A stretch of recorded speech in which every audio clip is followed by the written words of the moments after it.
Oui, alors on pourrait prendre 2 déclics. Le premier, pourquoi j'ai trahi les Mayas, puisque dans mon université en archéologie, on étudiait les Mayas ou rien, et donc il fallait suivre ça.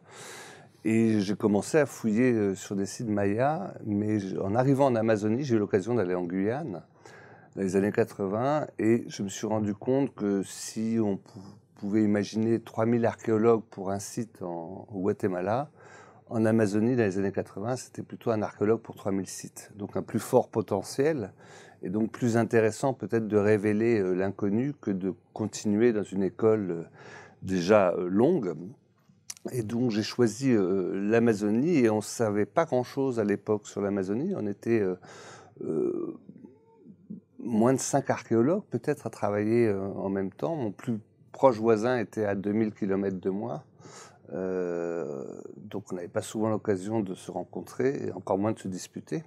Quand même l'activité favorite des archéologues. Et ça nous emmène donc au déclic. Pourquoi avoir choisi parmi tous ces sujets le seul matériau qui périssable de la société amazonienne, puisqu'on a la céramique, on a la pierre, mais le bois fait partie des matériaux périssables. Il faut savoir que 90% de la culture matérielle des Amazoniens est fait de matériaux périssables comme la plume, la vannerie, le bois. Et donc l'archéologue finalement n'a pas grand-chose. Il a la pierre et la céramique. Et j'ai commencé par travailler sur la pierre d'ailleurs, sur notamment les outils de pierre et les lames de hache en plus particulièrement, qui étaient considérées à l'époque comme une arme. Sauf que les études ont démontré que c'était une arme totalement inefficace, et qu'elle servait d'outil pour couper le bois, pour faire des canots, des pirogues, des poteaux pour les maisons, et toute une série d'outils en bois. Donc la hache n'est absolument pas guerrière en Amazonie, sauf dans un cas où certaines haches servent j'ai envie de dire, d'écus, de marqueurs.